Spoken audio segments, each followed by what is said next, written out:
Hola, buen día. Mi nombre es Andrés Cáceres Durán, estudiante de licenciatura de noveno semestre de la Universidad Libre Seccional Socorro. Hoy les voy a exponer sobre la dinámica de regulación de la población en su distribución global.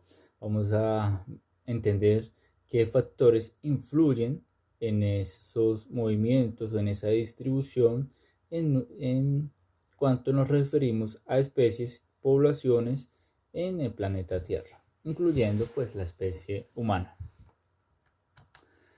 ¿Qué es la dinámica de la población? No es más que otra cosa que la variación, ¿sí?, en la distribución territorial de las especies, su crecimiento y decrecimiento pues a partir de ciertos factores.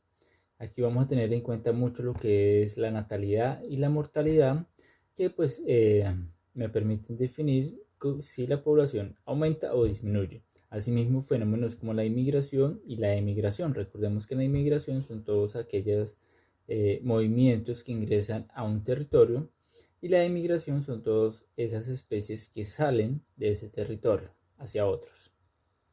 Estas cosas me permiten definir pues la tasa de crecimiento, pues está dada por una fórmula que me indica que el crecimiento es igual al número de nacimientos menos el número de defunciones más migración, todo esto sobre la población total que hay en el momento. Y eso pues me va a permitir si las poblaciones están creciendo o decreciendo. Eh, para eso pues hay factores de regulación poblacional, y entre esos pues están los dependientes y los independientes que, que fluctúan en esa densidad.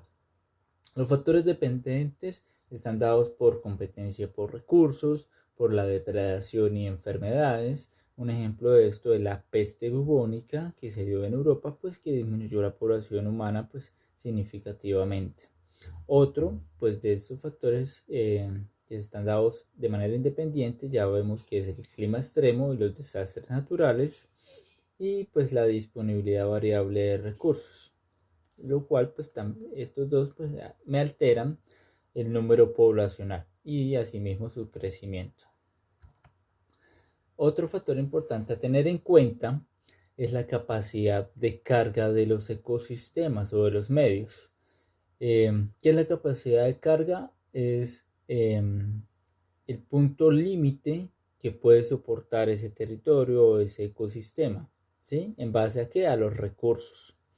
Entonces, en el ejemplo que tenemos en la diapositiva de una población de ciervos, ellos se ven limitados por alimento y espacio.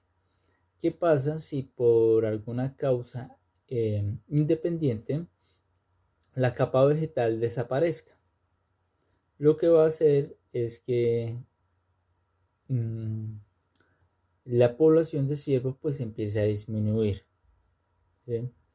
Y se ve pues quebrantado esa capacidad de carga, ya no hay capacidad de carga para mantener esa población, y empiezan a haber hambrunas, enfermedades, mortandad, que va pues a llevar pues a la extinción de esta especie. En base a eso hay unos modelos de crecimiento poblacional que están en dos, que son exponencial y logístico. El exponencial, hay un recurso ilimitado, lo que le permite pues a la especie o a la población aumentar significativamente su población de manera incluso a veces indiscriminada, ¿sí? No hay una regulación. ¿Qué pasa con ellos? Ellos rompen esa capacidad de carga, y cuando rompen esa capacidad de carga pues se ven consecuencias. Hay una mortandad y hay un desequilibrio. Por otra parte, el crecimiento logístico incorpora pues una sostenibilidad. Aquí no se rompe esa capacidad de carga y la especie pues puede tener entre comillas un equilibrio.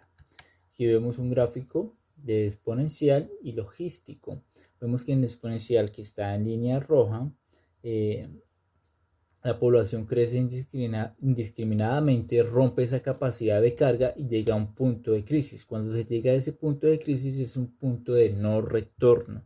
Aquí ya la especie empieza a disminuirse y a llegar a la extinción. Un ejemplo de eso son bacterias, las bacterias. Y por otro lado, pues la parte logística, crecimiento logística es más equilibrado, no se rompe esa capacidad de carga. Sí se va a ver fenómenos por competencia de alimento, pero va a ser más controlado y va a ser menos las muertes. Sí, y esto pues le garantiza a la especie un equilibrio y una supervivencia pues en el largo del tiempo, siempre y cuando pues no rompan esa capacidad de carga del ecosistema o el territorio donde estén.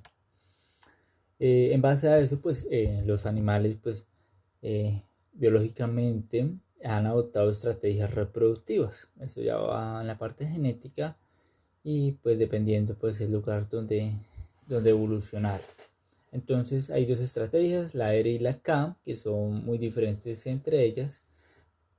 Vamos a mirar la estrategia R. El ciclo de vida es corto, son especies que no viven mucho tiempo, están limitados por días, meses. ¿Sí?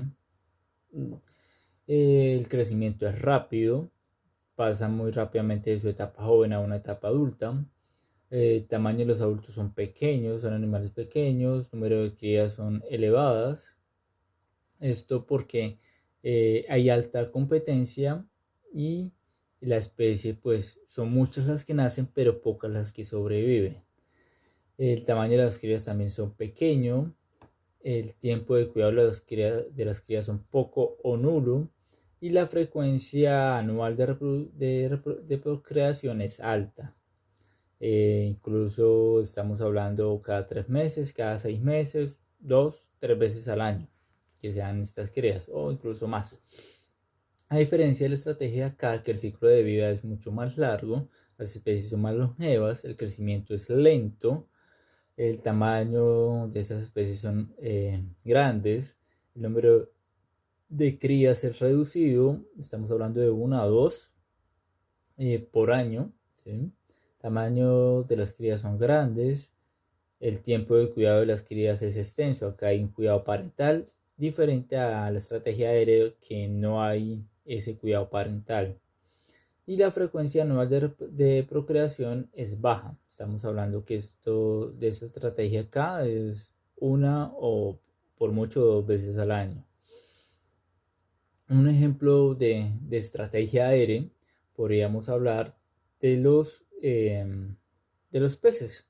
Los peces son animales pequeños, no viven mucho tiempo, ponen muchos huevos, de esos huevos pues muchos van a ser depredados o pocos van a sobrevivir y pues se reproducen constantemente. Mientras tanto en la estrategia K, que podemos poner el caso de los mamíferos, podemos vivir mucho más tiempo, nuestro crecimiento es más lento, tenemos una etapa juvenil mucho más larga, una adulta también. El ritmo de reproducción es mucho más lento, estamos hablando número de crías 1 o 2 y por ahí también uno al año o 2 veces al año, por mucho, o sea, por exagerado. Entonces son dos estrategias diferentes que también incluyen en esa variación poblacional. Para eso pues tenemos una fórmula general de población. La carga poblacional es igual a la población total sobre el área disponible o recurso disponible. Tenemos un ejemplo en la parte de urbanismo. Si una ciudad tiene 500.000 habitantes en 250 kilómetros cuadrados, ¿cuál es esa densidad poblacional?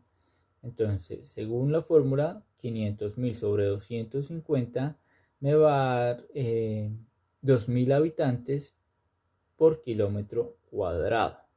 ¿Sí? Entonces es una densidad alta, digamos, para nuestra especie o para esa ciudad. Entonces vamos a ver, posiblemente encontrar que esa ciudad no va a estar formada por casas pequeñas, sino que van a ser edificios, torres que permitan pues que esa población viva ahí.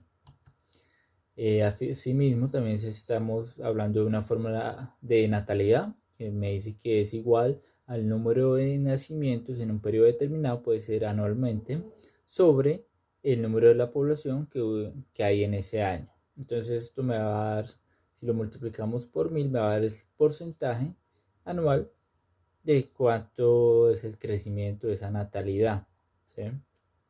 Asimismo, pues también hay una fórmula para la tasa de mortalidad, que la tasa de mortalidad es igual al número de fallecimientos sobre la población actual. Y si lo multiplicamos por 1000, pues nos va a dar el porcentaje de número de fallecimientos, ¿sí? Y me va a indicar pues que si hay un aumento o hay un decrecimiento. Asimismo, pues tenemos la fórmula de crecimiento poblacional, que se representa por la fórmula R es igual a B menos D, donde R es la tasa de crecimiento, B la tasa de natalidad y D la tasa de mortalidad. Esto pues lo podemos manejar gráficamente. Esto se maneja por pirámides. La primera pirámide es una pirámide progresiva y lo que me indica es que en la base la población joven es mayor a la población adulta y hay más nacimientos que fallecimientos. O sea, es una población que va en crecimiento. La preocupación aquí es que puedan llegar a la capacidad de carga del territorio o del hábitat donde viven y puedan de pronto entrar en conflictos por competencia por recursos. Por otro lado, en el medio, en azul, tenemos la pirámide estacionaria, que es una población ya madura, lo que me indica que la población joven o de nuevos nacimientos es igual a la población adulta. Esto es como lo más equilibrado, ¿sí? Y asimismo, pues vemos que la tasa de mortalidad pues es congruente pues a la población adulta. Entonces esto es muy equilibrado. También es peligroso porque si llega a haber un factor independiente que afecte a esta especie, pues también puede verse muy perjudicada. Pero en sí es la más equilibrada. Y por último tenemos la pirámide regresiva, que me va a decir que la población joven o de nuevos nacimientos es menor a la población adulta. Entonces, esa población que están haciendo no va a poder reemplazar a la población adulta que tienen actual. Entonces es una población mucho más vieja. Es un fenómeno que últimamente se está dando, ¿sí? Y en la población humana vemos en Europa que la población de Europa son muchos más adultos, una población vieja y no hay casi jóvenes o no hay casi índices de natalidad, lo cual es preocupante porque pueden llevar a una extinción de la especie. Bien, aquí tenemos un ejemplo de estas gráficas en base a la población humana. Entonces me dice que en 1970 hubo un crecimiento de la población, se manejaba una pirámide progresiva, ¿sí? La población joven era mayor a la población adulta, ¿sí?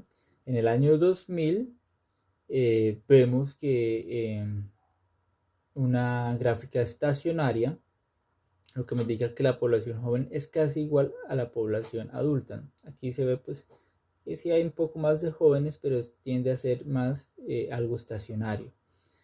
Y la última, en el 2020, la última que se hizo, vemos que hay una regresiva, ¿sí? El número de jóvenes es menor a la población adulta, entonces esto es muy preocupante.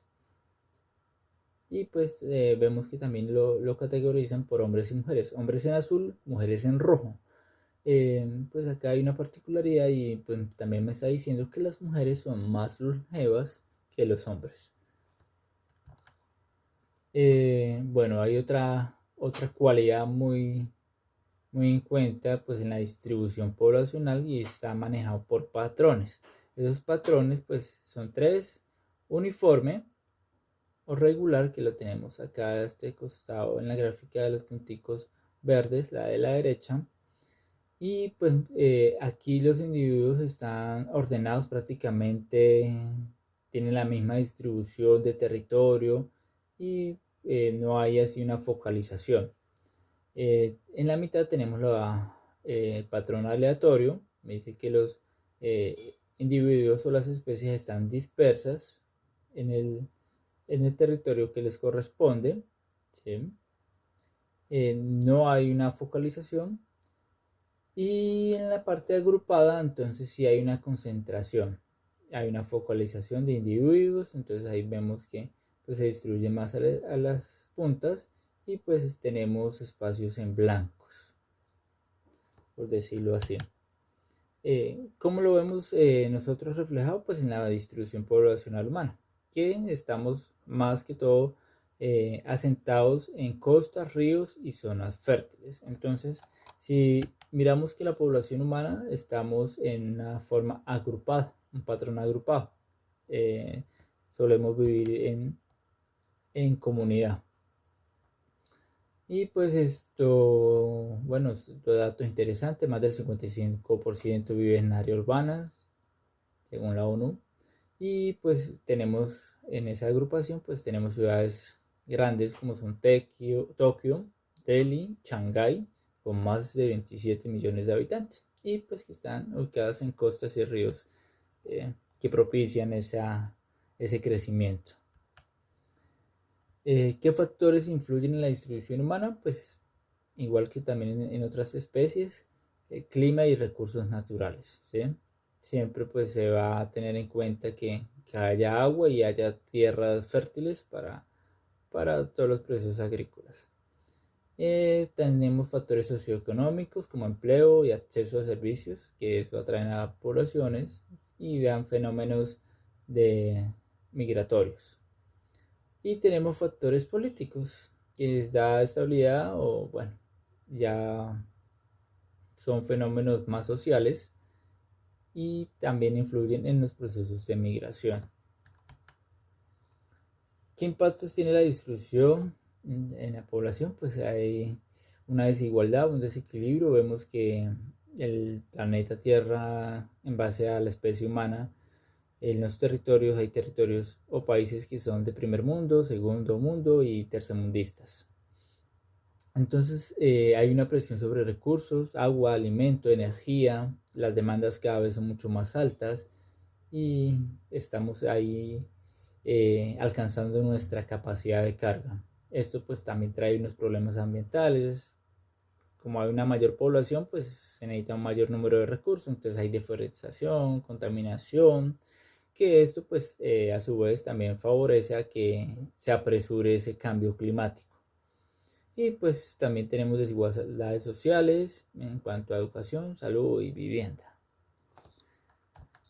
Bueno, como conclusión, tenemos que tener en cuenta la gestión sostenible en cuanto a nosotros como humanos, conservar esos recursos, no alcanzar esa capacidad de carga que nos pueda llevar a ese desequilibrio, así mismo para nosotros o para las especies que comparten el planeta.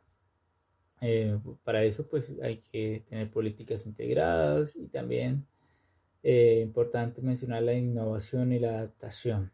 Somos seres racionales y debemos tener en cuenta nuestro crecimiento en el planeta, ¿sí? Son recursos limitados y debemos manejar nuestro crecimiento poblacional. Bien, asimismo, pues los invito pues a que puedan leer este artículo muy interesante que habla sobre los equinoideos en las costas del Mar Caribe colombiano. Es un artículo que nos habla pues de lo importante de mantener ese control de especies como es el erizo de mar, que es una especie que beneficia si se mantiene regular, pero es perjudicial si aumenta su población o si la disminuye. Entonces es muy importante, es muy interactivo. Asimismo, pues también les voy a dejar el video de sobrepoblación en la parte humana, donde nos explica qué consecuencias trae estas, para ahondar un poco más en el tema. Ahí está el link de acceso.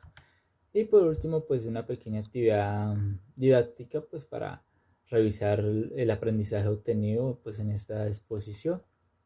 Entonces, muchas gracias, muy agradecido por la atención y por ver este video. Y que tengan un buen día y siempre reflexivos ante las problemáticas urgentes en nuestro planeta.